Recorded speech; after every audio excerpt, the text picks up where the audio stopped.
السلام علیکم students, I hope you all will be fine. کل ہم نے انگلش کا لیسن نمبر 1 کا the last sermon of the رسول حضرت محمد صلی اللہ علیہ وسلم کا فرسٹ پیراگراف ہاف جو ہے وہ اس کو ریڈ آؤٹ کیا تھا اور اس کے ورڈ میننگ جو ہے وہ کیے تھے۔ آج ہم اس کا نیکسٹ ہاف جو ہے وہ ریڈ آؤٹ کریں گے اور ساتھ اس کے ورڈ میننگ بھی کریں گے۔ Let start. آپ لوگ بھی میرے ساتھ جو ہے وہ اس کو ریڈ آؤٹ کریں تاکہ آپ کو پروناؤنس کرنا اچھے طریقے سے آ جائے ورڈز کو۔ He addressed more than 100,000 companions and advised them to devote their lives for the service of Islam, so that they might gain the glory of Allah Almighty. He taught them how to lead their lives according to the true spirit of Islam. In the sermon, he sallallahu alaihi wasallam gave such guidelines to the Muslims and the entire humanity that aimed to improve their social, moral, personal and political life. Here is the extract from the sermon. ایک دفعہ پھر ہم اس paragraph کو read out کریں گے۔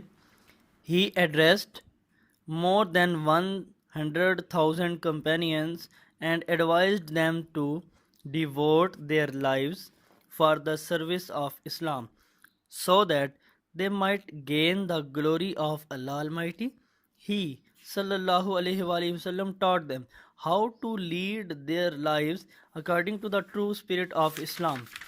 In the sermon, he sallallahu alaihi wasallam gave such guidelines to the Muslims and the entire humanity that aim to improve their social, moral, personal and political life.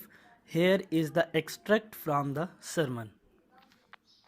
Paragraph number 1 کے جو next half reading کی ہے ہم نے، اس کے ہم اب word meaning کریں گے۔ So let start. ایڈریسڈ خطاب دیا، مور زیادہ، دین سے کمپینینس ساتھی یا صحابی، ایڈوائزڈ نصیحت، ڈیووٹ وقف کرنا، سو دیٹ تاکہ، گین حاصل کرنا، گلوری حمد و ثنا، ٹاٹ سکھایا، لیڈ گزارنا، اکارڈنگ ٹو کے مطابق، اسپرٹ روح، گائیڈ لائنز ہدایات، ایمڈ مقصد ہونا، امپروو بہتر کرنا، مورل اخلاقی، پولیٹیکل سیاسی۔ انہی ورڈز میننگ کو ایک دفعہ پھر ہم ریوائز کریں گے، ایک کوئکلی ریویژن اس کی کریں گے۔ دیکھیے ذرا۔ ایڈریسڈ خطاب دیا، مور زیادہ، دین سے کمپینین ساتھی یا صحابی، ایڈوائزڈ نصیحت، ڈیووٹ وقف کرنا، سو دیٹ تاکہ، گین حاصل کرنا، گلوری حمد و ثنا، ٹاٹ سکھایا، لیڈ گزارنا، اکارڈنگ ٹو کے مطابق، اسپرٹ روح، گائیڈ لائنز ہدایات، ایمڈ مقصد ہونا، امپروو بہتر کرنا، مورل اخلاقی، پولیٹیکل سیاسی۔